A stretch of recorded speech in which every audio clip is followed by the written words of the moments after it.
যার ব্যাংকে টাকা আছে, জমি আছে, জিরাত আছে, ফসল পানি আছে, অথচ হজ করতে যায় না। কেন যায় না? যে টাকা খরচ হয়ে যাবে বলে। এর ভেতরে 5টা লোক কেমন পাওয়া যাবে? যে লোকটা নেশাতে ডুবে আছে, হয় জর্দা খাই, কিংবা খৈনি খাই, কিংবা গুল খাই, কিংবা নেশা আর কোনোগুলো খাই, কিংবা মদ খাই। আরও 5 রকমের নেশা আছে, কোনো না কোনো নেশায় ডুবে আছে। যারা হারাম খায় তারা পাকা মুমিন নয়, যারা রোজা ছেড়ে দেয় তারা পাকা মুমিন নয়, যারা হজ করে না টাকা থাকতেও তারা পাকা মুমিন নয়। উনি বলছেন মুমিন পাবে না, মুসলমান পাবে। মুসলমান কাকে বলে? ওটা একটু মানি, এটা একটু মানি, এটা কখনো ছাড়ি, ওইটা কখনো ধরি। যার কাছে ঈমান আছে ন্যাংড়া লুলা পা ভাঙা হয়ে, তারাকে বলে মুসলমান। আর যার কাছে ঈমান আছে মজবুত হয়ে, হালালকে হালাল মানে, হারামকে হারাম মানে, জায়েজকে জায়েজ বিশ্বাস করে, নাজায়েজ থেকে এক কোষ দূরে থাকে, সেই লোকগুলোকে বলা হয় মুমিন। এরা হলো ঈমানদার। কোথায় পাবেন এরকম লোক? এই জন্য তিনি বলছেন ঈমানদার পাওয়া যাবে না। ঈমান, মুমিন নেই, মুসলমান আছে। আমাদের দেশে মুসলমানের সংখ্যা বেশি আর মুমিনের সংখ্যা এ দেশে খুব কম। খালি বাহির ক্যাপ বলে নয়, আমি তো বিষ্ণুপুরের লোক, আমি নিজের গ্রামেরও খোঁজ খবর রাখি, ওখানেও একই অবস্থা। আপনি থাকতে পারবেন অটল হয়ে? একদম মজবুত ঈমানের উপরে খাড়ো থাকবো। কি মজবুত ঈমানের উপরে খাড়ো থাকবো আমি? যদি আমাকে কেউ হারাম খানা খেতে দেয়, আমার জীবন চলে গেলে আমি হারাম লোকমাতে মুখ লাগাতে যাব না। কেউ যদি আমাকে মিথ্যা কথা বলার জন্য জোর দেয়, কিংবা একটা মিথ্যা কথা যদি বলে দিই তো আমার 1000 টাকা লাভ হয়ে যাবে, কিংবা একটা মিথ্যা কসম যদি খেয়ে নিই তাহলে আমার 16,000 টাকার গরুটা 20,000 টাকায় বিক্রি হয়ে যাবে, এই রকম মন মানসিকতা রেখে যদি একটা মিথ্যা কথা বলে দেয়, একটা, তাহলে গেল। হারাম খাবার যদি খেয়ে নেই তাহলে গেল। হারাম যদি শুনে নেয় তাহলে গেল। যত যে লোভ দিক না কেন, অটল থাকতে হবে একবারে ন্যায়ের উপরে। যা হবে হবে, জীবন চলে যেতে গেলেও আমি কিন্তু 1 কিঞ্চিত পরিমাণে নড়ব না। তাহলে হলো পাকা ঈমানদার। কি দিয়ে এর উদাহরণ আপনাকে দিব? রাসূলুল্লাহর ইন্তেকালের পর মোটামুটি কম বেশি 90 হিজরি, কথা খেয়াল করেন, 90 হিজরি। 90 হিজরিতে একটা রাজা হলো, তো তার নাম হলো মারওয়ান। মদিনাতে একজন আলেম ছিলেন, তার নাম হলো সাইদ বিন মুসাইয়েব। কত বড় দিন, কত বড় দিনদার। 30 বছর তিনি আজান শুনেছেন মুয়াজ্জিনের, তো বাড়িতে নয় মসজিদে। আন্দাজ করবেন কিন্তু, আমরা বাড়িতে আজান শুনি, শুনে বেরিয়ে আসি। উনি 30 বছর আজান শুনেছেন 5 ওয়াক্ত নামাজের। কোনখানে? তো মসজিদে। এর মানেটা কি? আজানের টাইম হবে না, তার অনেক আগে থেকেই মসজিদে বসে থাকবেন। 30 বছর। এবার রাস্তা দিয়ে হেঁটে যাবেন, আসসালামু আলাইকুম। ওয়ালাইকুম আসসালাম। আপনি চিনতে পারলেন আমাকে? কে তুমি? বলছে আমি রমজানির বেটা। তো বলছে না, আমি চিনি না। তো তোমার পড়োশি রমজানি, তার বেটাকে তুমি চিনো না, এর মানেটা কি? তো বলছে আমি যখন বাড়ি থেকে বের হই, মসজিদ পর্যন্ত আসি, তখন আমি ডানে তাকাই না, বামে তাকাই না, আমি জমিনের দিকে নজর রাখি আর ওইভাবে হেঁটে হেঁটে মসজিদে আসি। এই জন্য আমি মানুষের সঙ্গে বসি না, আমি মানুষের সঙ্গে গল্প করি না, আমি কোনো দিন চাষবাসের জন্য ময়দানেও যাই না। অতএব আমি মানুষকে এত বেশি বেশি করে আমি চিনি না। মানুষটা কত দিনদার, কত পরহেজগার। ওর একটা বেটি ছিল, খুব সুন্দরী, খুব সুন্দরী মেয়ে ছিল। মারওয়ানের একটা বেটা ছিল, তার নাম ওয়ালিদ। তো ওয়ালিদের সঙ্গে বিয়ে দিবে, সুন্দরী মেয়ে পাবে বলে, আর মদিনার সবচাইতে বড় আলেম প্রস্তাব দিয়ে পাঠালো যে সাইদ বিন মুসাইবকে বলো যে তার মেয়েটা যেন আমার ছেলের সঙ্গে বিয়ে দেয়, ওকে রাজ বাড়িতে রেখে, রাজকুমারী করে রেখে, আগামী দিনে আমার বেটা ওয়ালিদ রাজা হবে, তো তার মেয়েটা রানী হয়ে যাবে, এতটুকু মর্যাদা আছে, সে যেন আমার প্রস্তাবটাকে কবুল করে নেয়। তিনি বললেন যে আমি হলাম খাকসার, আমি হলাম সোজা সাপটা মানুষ, আমি সহজ সরল প্রকৃতির লোক, আর তোমার রাজপ্রাসাদে গিয়ে আমার বেটি এত উচ্চাঙ্গের জীবন গত করতে পারবে কি পারবে না সেটা আমার জানা নেই। তবে বড় কথা হলো এই যে তোমার ছেলে ওয়ালিদ আমার নজরে পাকা ইমানদার নয়, সুতরাং এমন ছেলেকে আমি জামাই হিসাবে গ্রহণ করতে রাজি নই। আমি বেটির বাপ, আমার ইচ্ছা আমি দিব না। বুকের ভেতরে রাগ জমলো কার? তো মারওয়ানের। ঠিক আছে, দেখছি। কিছুদিন পরে আরেকটা ফরমান চালু করলো। কি ফরমান? রাজা আমি আছি, আমার মরার পরে কে রাজা হবে যেন ঝামেলা না হয়, তার জন্য এটা রাজতন্ত্রে নিয়ম আছে কি আগে থেকে যে রাজা হবে আগামী দিনে তার নাম ঘোষণা হয়ে যায়, ওকে বলা হয় যুবরাজ। সৌদি আরবের বর্তমান রাজার নাম কি যে বাহিরকে বলল, জানো না কেউ? রাজার নাম হলো সালমান, আর বয়স হলো 83 বছর, এমনি এমনি করে কাঁপছে। আগামী দিনে যে রাজা হবে ওর বেটা, তার নাম কি? ওর নাম মুহাম্মদ। তো বাপের সম্পূর্ণ কাজ চালিয়ে যাচ্ছে বেটা মুহাম্মদ, কিন্তু সিলটা পড়ে কার? ও রাজার। যেদিনই দম যাবে সঙ্গে সঙ্গে কিছুই করতে হবে না, আপনি মুহাম্মদ কি হয়ে যাবে? রাজা হয়ে যাবে। ও আর যুবরাজ নয়। আর নিঃশ্বাস চলছে তো যুবরাজ, আর নিঃশ্বাস যেমনি বন্ধ তেমনি রাজা। ওয়ালিদকে যুবরাজ হিসাবে সারা দেশের মানুষের কাছে বয়াত নেওয়া হলো। এই বয়াত করো, আমার মরার পরে ওয়ালিদ আমার ছেলে রাজা হবে। হ্যাঁ, বয়াত করলাম। এ টোলার লোক তোমরা বয়াত করলে? হ্যাঁ, করে নিলাম। এখানকার অমুক লোকেরা তোমরা বয়াত করলে? জি হ্যাঁ, করে নিলাম। এবার মদিনার মসজিদে সাইদ বিন মুসাইয়েবের মতো লোক এ যদি বয়াত করে নেয়, তাহলে লক্ষ লক্ষ মানুষের বয়াত করা আর এর একজনের বয়াত করা এক সমান। কাজে প্রস্তাব এলো, মৌলানা আপনি মারওয়ানের বেটা ওয়ালিদকে যুবরাজ হিসাবে গ্রহণ করে নিন, আর নেওয়ার পরে আমার হাতে হাত দিয়ে বয়াত করেন। আমি বয়াতের জন্য এসেছি এবং আমি বয়াত করে রেখেছি, কাজে আমার হাত দিয়ে বয়াত করবেন, ওয়ালিদের নামে তো বয়াত হয়ে যাবে। যখন প্রস্তাবটা দেওয়া হলো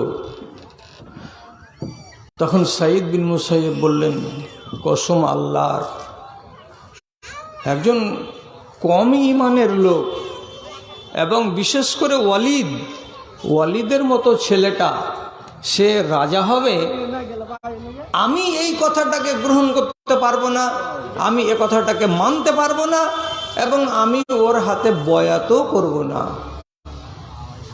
ঝাড়া জবাব, বয়াত করব না, ছেড়ে দিবে। রাজতন্ত্র কাকে বলে? এখানে 6 বছর ধরে কেস চলে না। সকালবেলায় আপত্তি যদি দাখিল হয় তো বিকেলবেলায় রায় হয়ে যাবে, আর তারপর দিন সকালবেলায় গলা নামিয়ে দিবে। রাজতন্ত্রে দেরি হয় না।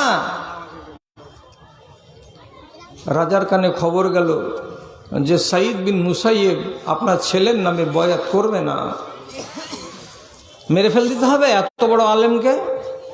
সারাটা মদিনাতে এত বড় আলেম আর নাই। বলছে না না, মারতে হবে না, কিন্তু একটু কলকাঠি নাড়ো, আপনি হয়ে যাবে।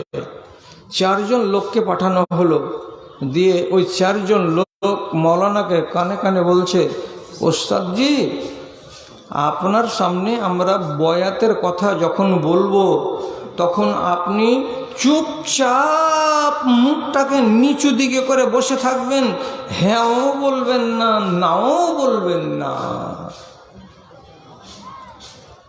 আমরা চলে যাব, যাবার পরে রাজাকে বলবো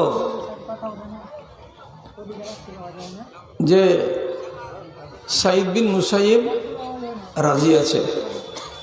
আরে গাঁকে শুনিয়ে কি করবে আর কহতো, একটা করে লোক আসছো আর খালি মাইকম্যানকে চিড়খি দিছ, কোনটা চলে না কোনটা চলছে, মজলিসের লোকটি শুনতে পাইছে কিনা এইটি দেখো। আর ওই চানাচুর যারা বেশি ওরা যদি নাও শুনতে পায় তো তাতে কি যায় আসে। মাইকটাকে টানছে কেমন করে তোমরা জি? হ্যাঁ, তো যে তোমার মাইকটি সমান হারে বাজে না, কি করে কি করছো তোমরা না করছো, খালি মাইকের শিকায়ত, খালি মাইকের শিকায়ত। মুর্শিদাবাদে এক একটা মাইক বাজবে তো মনে হবে যে 6 ঘন্টা ওয়াজ করি, এত ভালো ভালো মাইক।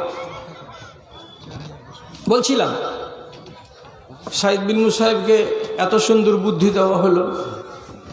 উনি তখন বলছেন, শোনো বাবা, কি আছে, একটা যুবতী বেটি ছেলে, ওর কাছে যদি গিয়ে ওর বাপ বলে, বেটি রোজিনা তোমার আমি বিয়ে লাগিয়েছি বালুয়াঘাট গ্রামে উমুকের বেটার সাথে, এই কথাটা যদি বাপ বলে আর বলার পরে যদি থেমে থাকে আর বেটিটা যদি কোনো শব্দ না করে, কোনো কথা না বলে আর চুপচাপ যদি থেকে যায়, তাহলে মেয়ে ছেলে কোনো কথা শোনার পরে যদি চুপ থাকে তাহলে এটাকে রাজি বলে ধরে নিতে হয়। এর মানে কি, মেয়েটি রাজি আছে, কথা বলল না, তার জন্য তাকে রাজি ধরা হবে, রেজামন্দি ধরা হবে। অতএব তোমরা যখন আমাকে বয়াতের কথা বলবে তখন আমি যদি চুপ থেকে যাই তাহলে এটাই প্রমাণ হলো যে আমি রাজি আছি। আমি দ্বীনের সঙ্গে এত বড় দাগাবাজি করতে পারবো না। তোমরা প্রস্তাব দিলে আমি না বলে দেব। বলছে আল্লাহ, এত কড়া আলেম কি আর হয় জি? আর একটা প্রস্তাব দিয়ে বলছে, জি আমরা আগামীকাল আসরের নামাজের পরে মসজিদে আসব বয়াত নিতে, আপনাকে জানিয়ে দিলাম কানে কানে। যখন আমরা আগামীকাল আসরের নামাজের পরে মসজিদে আপনাকে খুঁজব, আপনি হুঁশিয়ারি করে আগামীকালকে আসরের নামাজ পড়ার জন্য মসজিদে আসিয়েন না। আপনাকে পাবো না, আমরা খালি হাত ঘুরে চলে যাব, কথাটা চাপা পড়ে যাবে, আর কেউ কোনো কথা জিজ্ঞেস করবে না। এটাও তো কানে তোলার মতো পরামর্শ। সাইদ বিন মুসাইব কি বলছেন, আমি আমার বাড়ি থেকে আওয়াজ শুনতে পাবো, হাইয়া আলাল ফালাহ, হাইয়া আলাস সালাহ। আমি মুয়াজ্জিনের আজান কানে শুনতে পাবো, এটা হলো আল্লাহর ডাক। আর আল্লাহ আমাকে ডাকবেন নামাজের জন্য, আর কানে শুনতে পাবো। তারপরেও আমি যদি বাড়ি না ছাড়ি, মসজিদে যদি না আসি, তাহলে আমার মতো বড় নাফরমান কে আছে আল্লাহর দুনিয়ায়? আমি এটা করতে পারবো না। বলছে, আরে তো চুপ থাকতেও পারবেন না, আপনাকে কালকের দিনটা মসজিদে আসতে বারণ করছি, বেটির বাড়ি চলে যাবেন বা আর কিছু হবে, তাও শুনবেন না, তাহলে আপনি বাঁচবেন কি করে? আপনাকে বাঁচাবো কেমন করে? সোজা সোজা জবাব দিলেন, আমি মরবো না আমি বাঁচবো এটা তোমাদের উপরে দায়িত্ব নেই। আমাকে যিনি তৈরি করেছেন তিনি আমার নিগেবান। তিনি যদি মারতে চান তো আমি মরে যাব, আর তিনি যদি বাঁচাতে চান পৃথিবীর কোনো মানুষ আমাকে মেরে ফেলতে পারবে না।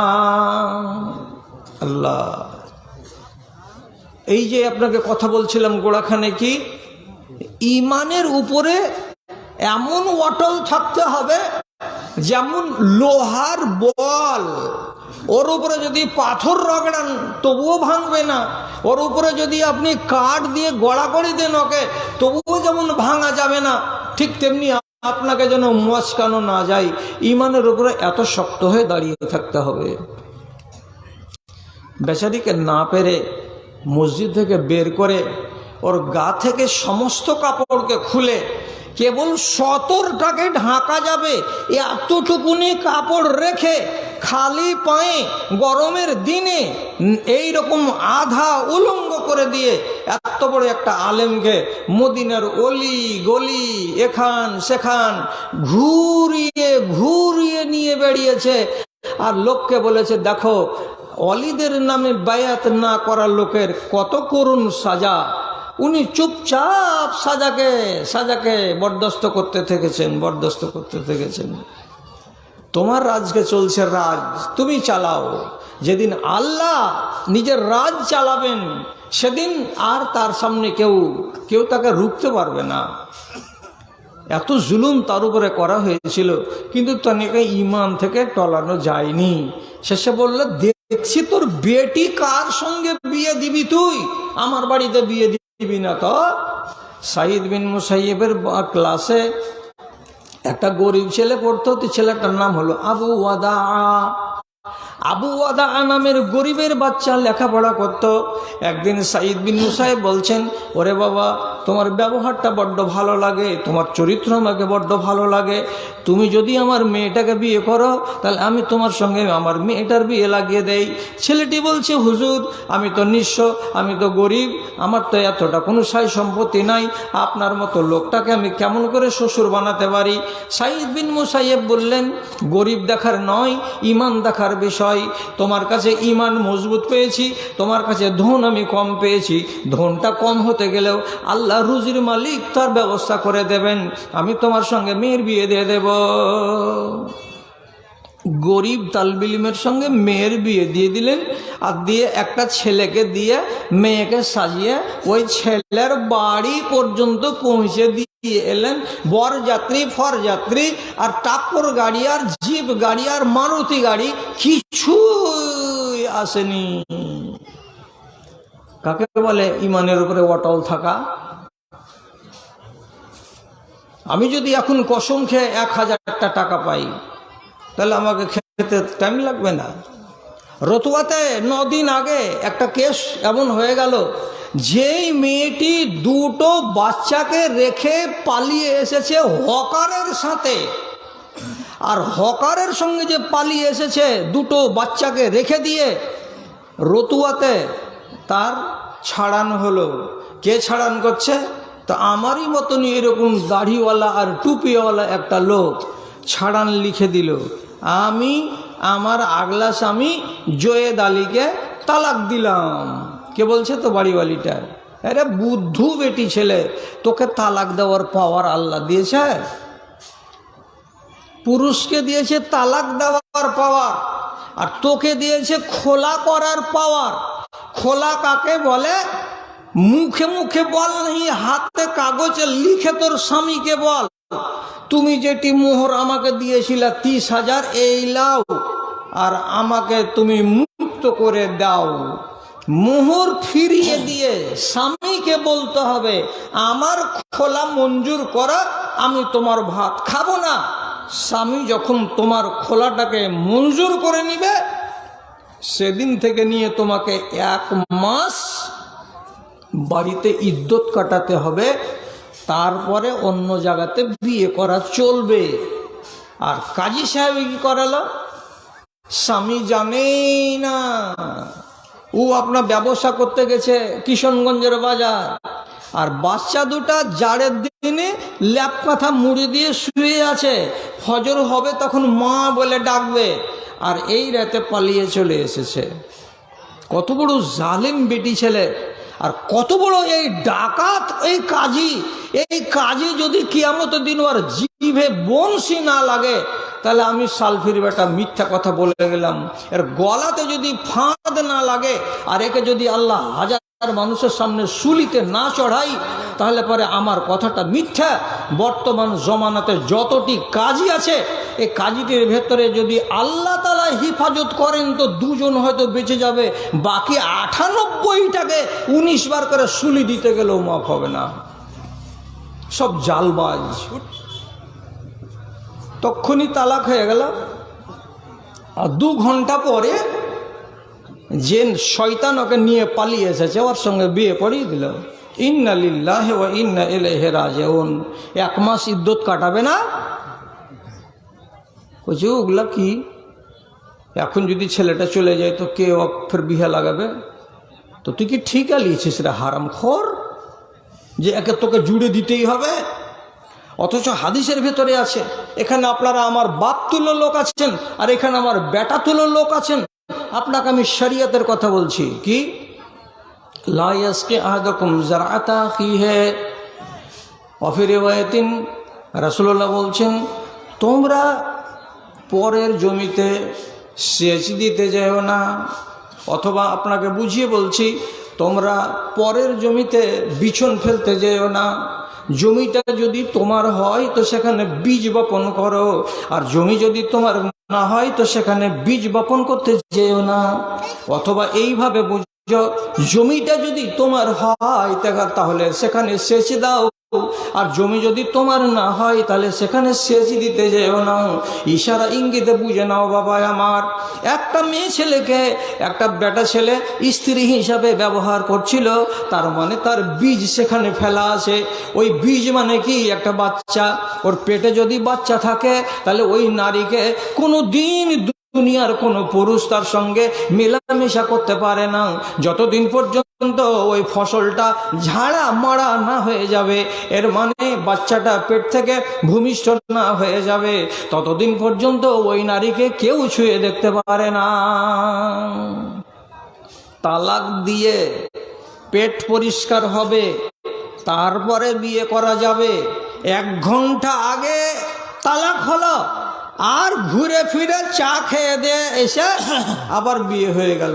কত বড় কেলেঙ্কারি! 1000টা টাকা পেলাম, 1 মিনিট লাগলো আমাকে হারামকে হালাল করতে, গিয়ে লাগলো না। আমি হারামকে হালাল করে দিলাম। এটা ইমানের উপরে অটল থাকা নয়। দাদারে আমার, ভাইরে আমার, অনেক কথা শোনার আছে, অনেক কথা জানার আছে। এই যে আমার দেশের ছেলে আর পিলে 99%টা বহকে গেল, বিগড়ে গেল, এদেরকে শেষ করে দিল। কে শেষ করে দিল? অ্যান্ড্রয়েড মোবাইলে শেষ করে দিল এদেরকে। এদের ইমানে যেমন পেঁচা চড়ে যায়, তেমনি পেঁচা চড়ে গেল। কিচ্ছু নেই ইমান এদের কাছে। ট্রেনে চড়বেন, 10টা যদি বাদিয়ার বেটা থাকে, তাহলে ওদের মুখের ভাষা শুনতে গেলে ওই জায়গাতে বসে থাকতে পারবেন না। এত নগণ্য ভাষা, আর এত নোংরা, আর অশ্রাব্য গালিগালাজ করে, আর গালি দিয়ে দিয়ে দিয়ে দিয়ে কথা বলে। এমনি যদি খালি বলে, এতক্ষণ তুই কী করছিলি রে, তো এটা তো একটা কথা হলো। এতক্ষণ তুই কোনে গেছিলি বে, দিয়ে ওর সাথে সাথে করে মিঠা করে একটা টেঁড়া গাল দিয়ে দিল। ফের ও তখন ওর জবাবে বলবে, ভ্যাক ভ্যাকানা করছি রে শালা উমুকের বেটা। একবারে মিঠা করে একটা গাল দিয়ে দিবে, দেওয়ার পরে তখন দুজনে রস করলো, রস করার পরে চা খাবে। কি নোংরামি শুরু করেছে। আর যতক্ষণ পর্যন্ত গামলা নিয়ে গাড়া গুলে মিস্ত্রির কাছে নিয়ে যাচ্ছে, কানে তার হেডফোন লাগানো থাকছে, সারাদিন ইবলিশের কথা শুনতে আছে। যতক্ষণ পর্যন্ত লেবারি করছে, ইয়ারফোন ব্লুটুথের দ্বারা কানে লাগা থাকছে, এদিকে ইট তুলতে গিয়ে শক্তিও খরচ হচ্ছে, কষ্ট হচ্ছে, আর গানে তার ঝিনঝিন ঝিনঝিন ঝিনঝিন করে আনন্দ যেতেই আছে। আর কুলাঙ্গারেরা রিজিক কামাই করতে গেছে। আল্লাহ রাব্বুল আলামিন বলছেন, ওয়াফিস সামাই রিজকুকুম ওয়া মা তুআদুন, সারা দিন যদি মেহনত করো আর নিজের যদি গায়ে থেকে ঘাম ঝরাও, আর নিজের রবকে যদি নারাজ রাখো, যেই রবের কাছে আছে তোমার রুজি, তোমার রুটি, সেই রবকে নারাজ করে দিতে গেলে পাছার চামড়া যদি উঠিয়ে দাও তো পেটের ভাতটাই হবে, জীবনে বড় লোক হতে পারবে না। কেন যে রাজিক তোমার উপরে নারাজ আছে। আসমানের মালিককে নারাজ রেখে জীবনে কোনোদিন রুজি হাসিল করতে পারা যাবে না। আমি একটু ভুল কথা বলছি জেনে শুনে। কি তুই গান শুন, তো যখন সারাটা দিন কাজ করে যখন ডেরাতে যাবি, গুজরাটে আর বোম্বাই আর দিল্লিতে কাজ করার পরে রাতের বেলা যখন ডেরাতে যাবি, তখন তুই একটু শুনে নিলি আর নিয়ে আবার শুয়ে গেলি। তোকে তোর কোন বাপ বলল যে 8টাতে কাজে লাগবি, তো ব্লুটুথ কানে লাগিয়ে ইয়ারফোন দিয়ে আর যতক্ষণ বিল্ডিংয়ের কাজে থাকবি ততক্ষণ পর্যন্ত তোকে গান শুনতেই হবে। কত নেকি করে থুয়েছিস রে ইবলিশের বেটা, এত কেন পাপ করো? এইগুলো মানুষ কি আর এই প্রজন্ম কি আর এরা ইমানদারের বাচ্চা? 3 পয়সা দিতে গেলে যারা ইমান বেচে দেয়, 5 পয়সা দিলে যারা ইমান বেচে দেয়। রাগ করবেন না, একটা পুরাতন কথা আপনাদের সামনে ঘুরিয়ে আনছি। রমজান মাসে কুমেদপুর হাটে গরুর দালালি করে 5টার সময় ট্রেন ধরবে, স্টেশনে বসে আছে, টিকিট কাটেনি, শামসি পর্যন্ত নামবে, তো ওকে তখন টিকিট লাগতো 10 টাকা। টিকিটটা কাটেনি, এতটি মুড়ি কিনেছে, কিনে ঠোঙাটাকে এমনি করে চেপে রুমালে বেড় দিয়ে বগলে করে নিয়ে আসে, ট্রেনে বসে গেছে। আর যেমনি গাড়ি ছুটে হরিশ্চন্দ্রপুর এসেছে, টিটি এসে বলছে এই টিকিট দেন। তখন এই মুসলমানের বাচ্চা এক পাঁজা চেহারাতে দাড়ি আর হাতে একখানা লাঠি, বলছে টিটি বাবু দৌড়ে এসে ট্রেন ধরেছি, টিকিট কাটতে পাইনি। টিটি একটু ঝাঁকানি দিয়ে বলছে তোমাদের অভ্যাস খারাপ হয়ে গেছে, বিনা টিকিটে চলে অভ্যাস খারাপ হয়ে গেছে, দাও ভাড়া দাও। এই কত নেককারের বেটা, টিটি ভাড়া চাইছে। 10টা টাকা দিলে এরকম করে বড় পকেটে ভরে দিবে, রেল পাবে না, ও পাবে। এই তখন করছে কি, বলছে সত্যি কথা বাবু, টিকিট কাটার সময় পাইনি। আর বিশ্বাস যদি না হয় তো এই বগলের তলে যে রুমালে পেঁচানো ছিল মুড়ির ঠোঙা, বাহির করে দেখো যে এই দেখান রোজা মুখে কহছি একটু পরে ইফতার করব। টিটি তখন বলছে ওরে সুহান আল্লাহ, এই তো পাকা ইমানদার লোক, রোজা মুখে বলছে টিকিট কাটতে পাইনি, তো সত্য ঘটনা। দাও ভাড়া দাও। ভাড়া দিছে তো পকেট থেকে 500 টাকা। তখন টিটি বলছে 10 টাকা। তখন হাতখান চেপে ধরে রাখেন, কিছু আপনার হোক আর কিছু আমারও হোক, রাখেন। কিছু আমারও হলো আর কিছু ওরও হলো, মানে 5 টাকা ও পেল আর 5 টাকা ই পেল, 10টা টাকা রেলের মার খেয়ে গেল। 5 টাকা হালাল হলো কিসের বিনিময়ে? রোজাকে বিক্রি করার বিনিময়ে। রোজা মুখে বলছি। কে বলছে কথাটা? এতটি দাড়িওয়ালা লোক, কুলাঙ্গারের বাচ্চা। এর নাম ই জাত হলো মুসলমানের জাত। ইমান বেচতে পেলে আমিও খুশি আর আপনিও খুব খুশি। হ্যাঁ, শুনো, খুব শুনে যাও। যেদিন চুলকানি লাগবে সেদিন আমার নাম কিন্তু জপবে। যে একটা মৌলবি বলেছিল একদিন রে, আব্দুল্লাহ বিন উমর রাদিয়াল্লাহু তাআলা আনহু তার চাকর নাফেকে সাথে করে একদিন চলে যাচ্ছেন, হাঁটতে ভুট্টার জমির কিনারা দিয়ে চাপড়ার দিকে মুখ করে হাঁটছেন। এমন সময়তে গাঁর মাথাতে গেছেন আর দূরে থেকে একটা আওয়াজ আসছে। আওয়াজটা কিন্তু একদম গানের আওয়াজ, গানের জোরে। যখন কেউ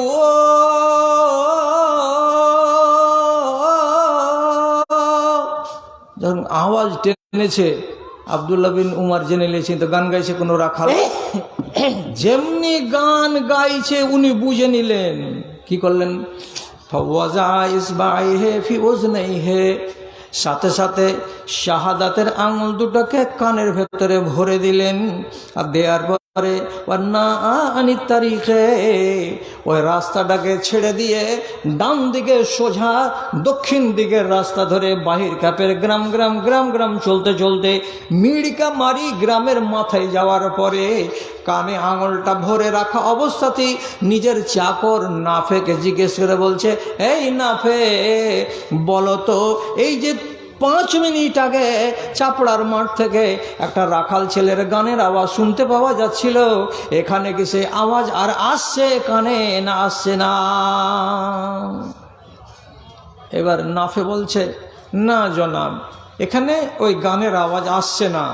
আর যখন আসছে না বলা হলো, তখন কানের ভেতর থেকে শাহাদাতের আঙুল দুটোকে টেনে নিলেন। নেওয়ার পরে বলছেন, আমি একদিন রাসূলুল্লাহর সাথে ছিলাম, রাসূলুল্লাহ এইভাবে চলে যাচ্ছিলেন, আর রাস্তাতে কোনো লোকের গানের আওয়াজ কানে এলো, তখন আল্লাহ পাকের নবী কানের ভেতরে শাহাদাতের আঙুল দুটোকে ঢুকিয়ে নিলেন, আর নেওয়ার পরে রাস্তা বদল করে চলতে লাগলেন। আমিও সাথে সাথে চললাম। খানিক দূর যাওয়ার পরে নবীজি বললেন, হে আব্দুল্লাহ, এখন কি তোমার কানে ওই গানের আওয়াজ আসছে কিনা? আমি বললাম, না আল্লাহ পাকের রাসূল, আর আওয়াজ আসে না। তখন রাসূলুল্লাহ নিজের কান থেকে শাহাদাতের আঙুল দুটাকে টেনলেন, আর টানার পরে বলছেন, আলহামদুলিল্লাহ, আল্লাহ রাব্বুল আলামিন আমাকে খবিশ জিনিস শোনা থেকে বাঁচিয়ে নিলেন, নাপাক জিনিস কানে তোলা থেকে বাঁচিয়ে নিলেন, আমি আমার ইমানটাকে বাঁচাতে পারলাম বলে রাসূলুল্লাহ আলহামদুলিল্লাহ বলে আল্লাহর শুকরিয়া আদায় করলেন। আর যদি কানে চলে যায় আর আমি যদি খুশি মনে শুনতে থাকি, তাহলে পরে এটা আমার ইমান চলে যাওয়ার একটা বিশাল বড় কারণ হলো। অথচ আমার দেশের ছেলে আর মেয়ে, ছোট আর বড়, কাউকে বুঝিয়ে পারা যায় না। এরা গান না শুনতে গেলে এদের পেটের ভাত পর্যন্ত হজম হয় না। ঝুঠা বলি তো আল্লাহ জবানকে সিজ করে দিবে। ঝুঠা যদি বলি, ডাক্তার মতিউর রহমান এর আগের বছর আমাকে একটা দোকানে চা খাইয়েছেন, ধুনিকুজি মোড়ে। বলি, চার দোকানদারের চাটা ভালো। আজও আমরা 4 জন লোক বড় নিয়াত করে যে গাড়ি থামাইলাম, তো দেখছি টিভি বাজছে, চলছে, আর 3-4টা বুড়া বাবজি থুথুরি দাড়ি দিয়ে সব ধলফক ফোকা, তো বিস্কিট খান্ডা হাতে লিয়ে আছে, তো মুখরুবে যে 1 কামড় দিয়েছে, তো এসার হয়েছে, তো আর 1 কামড় দেওয়ার আগে খেয়ালই নেই, হা করে টেঁড়া কাটাইছে। আজকের কথা বলছি, আজকের এখন শেষে আমি বললাম, এই ডাক্তার ভাগেন এখান থেকে, উঠেন উঠেন, চলেন অন্য দোকানে গিয়ে চা খাবো। চলে এলাম, কিন্তু আলহামদুলিল্লাহ ওকে লাজ হলো না, টিভি বন্ধ করলো না। কত বড় হারাম ব্যবসা চলছে, যে এটা কামাই করছে হারামি দিয়ে, ও এক হারাম কামাই করছে, আর যতটি লোক ওই দোকানে চা খাচ্ছে, ওটিও তো কুলাঙ্গারের বাচ্চা, নিজের ইমানকে বিক্রি করছে, টাকা দিয়ে ওর দোকানে চা খাচ্ছে। 3 দিক দিয়ে এরা হলো আল্লাহ রাব্বুল আলামিনের দুশমন। কতটি কি বুঝাতে হবে আমার জাতকে, কতদিন আমাকে বুঝাতে হবে আমার জাতকে? আবার 63 বছর বয়স রান করছে, বুঝিয়ে বুঝিয়ে বুঝিয়ে বুঝিয়ে কোনো লাভ হচ্ছে না। যত বুঝাচ্ছি ইমান তলানিতে তলানিতে তলানিতে চলেই যাচ্ছে, হচ্ছে না কাজ।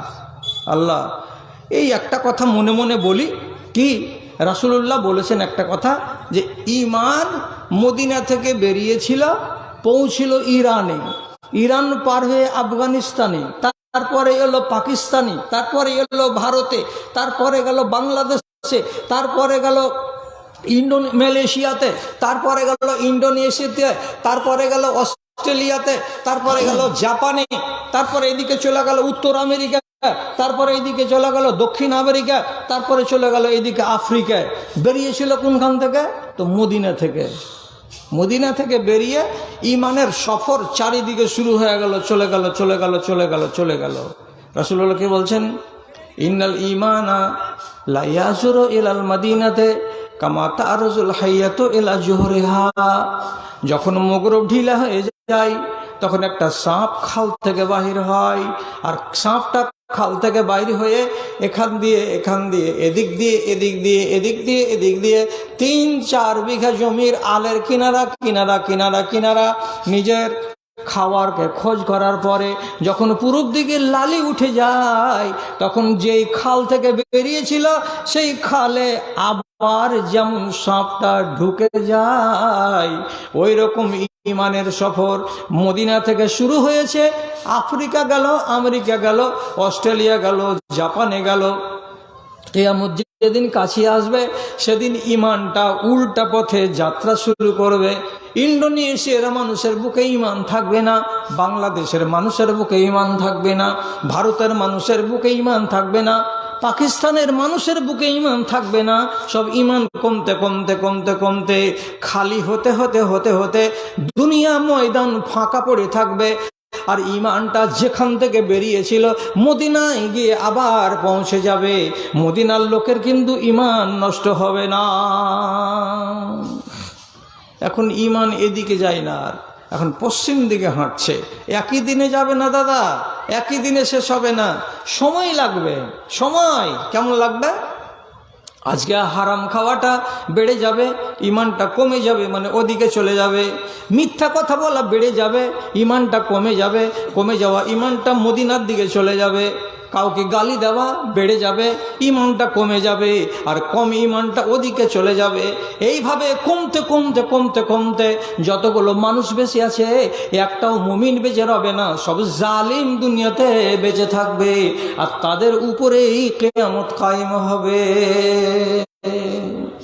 এখন ইমান যাচ্ছে এদিকে, ইমান চলে যাচ্ছে। রাগ করিয়েন না, যদি বেশি বলে দিই তাহলে আমি এই ঘরের ভেতরে আছি, তা আমাকে একটু সাবধান করে দিয়েন, আগামী বছর এগুলো ওয়াজ আর আমি জীবনে করব না। কি বলছি? রাসূলুল্লাহ বলছেন, ইয়াতি আলান নাসে জামানুন ইয়াতাসাফাদুনা কাতাসাফুদিল হুমুরে। সময় চলে আসে, সেই যুগে কি হবে, বেটা ছেলে এবং বেটি ছেলে রাস্তায় যখন চলবে তখন কেমন করে চলবে?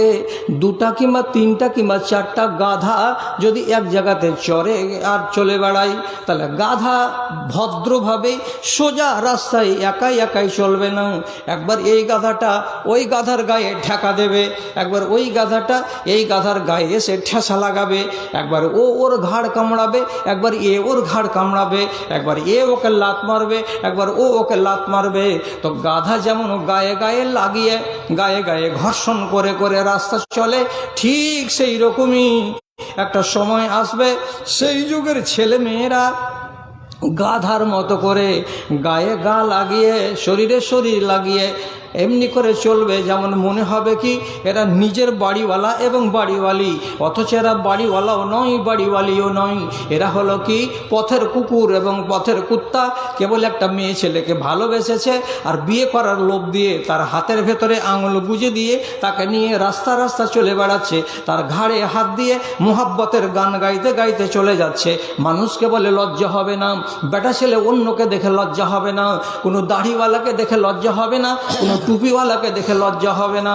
এতটাই নিচে নেমে যাবে সেই জমানার মেয়েরা আর সেই জমানার ছেলেরা। চোখে দেখতে পাইছেন? পান না? 10 টাকা ভাড়া লাগবে, আমি দিব। একবার শামসি এসেন, একবার খালি বসে থাকেন চুরিপট্টি মসজিদের সামনে ইসলাম বুক সেন্টারের বেঞ্চে বসে খালি দেখেন রাস্তাতে কত ছেলে আর কত মেয়ে আর কত বুরকাওয়ালি, দেখে মনে হচ্ছে কত পরহেজগারের বেটি পরহেজগার, আর আঙুলে হাত ভরে দিয়ে দুজনই খামচা খামচি করে হাঁটছে। আরে কুলাঙ্গার, হাতখান ছেড়ে দিলে কি এই মেয়ে ট্যাপ পালিয়ে যাবে? আরে এই বেটি ছেলে জালেম, তুই যদি ওর হাতখানে হাত না ভরে থাকিস তো বেটা ছেলেটা কি পালিয়ে যাবে? কেন এরকম করে আছিস? হাজার মানুষের সামনে একটা নারীর ঘাড়ের উপরে হাত দিয়ে রাস্তা চলছো কিসের জন্য? তোমাকে তোমার মা তোমার বাবা কোনো তালিম দেয়নি, তোমাকে তোমার বংশের লোকেদের কাছ থেকে শিক্ষা পাওয়ার মতো এমন কি কেউ ছিল না যে এত নিচে নেমে যেতে হবে? কেন গেল মানে হলো যে কিয়ামত কাছে আসছে, এইভাবেই চলবে। এবং মেয়েদের ভেতরে ঈমান থাকবে না, ছেলেদের ভেতরে ঈমান থাকবে না। জি, ভালো করে বুঝেন। এখন যদি ধরা পড়ে তো 100 কড়া মারতে পারবেন? বাহির খাবার মোড়লটিকে বলছি, পারবেন? ভালো করে বুঝিয়েন কথাটা, টেঁড়া বেঁকা করিয়েন না। যদি ছেলে আর মেয়ে ধরা পড়ে যায় আর আপনারা বলবেন 100 কড়া করে মারো, আর মারার পরে বিয়ে পড়িয়ে দাও, আর এরাই যদি সকালবেলায় থানা যেয়ে বলে বাহির খাবার জোহর মুলবি এই জোহর মোড়ল এরকম করে আমরাকে মেরেছে, 11টা বেলা গত হবে না, থানার দারোগা এসে আপনাকে উঠিয়ে নিয়ে যাবে। আপনি একজন ছেলের গায়ে কি করে হাত চালাতে পারলেন? কানুনকে আপনি হাতে করলেন কেন? কাউকে মারার আইন আছে? এটা কি আপনার সৌদি আরব? কোনো বেটা ছেলেকে, কোনো বেটি ছেলেকে আর রজমের শাস্তি দেওয়া যাবে না, আর ধরা পড়া সাজা দেওয়া যাবে না।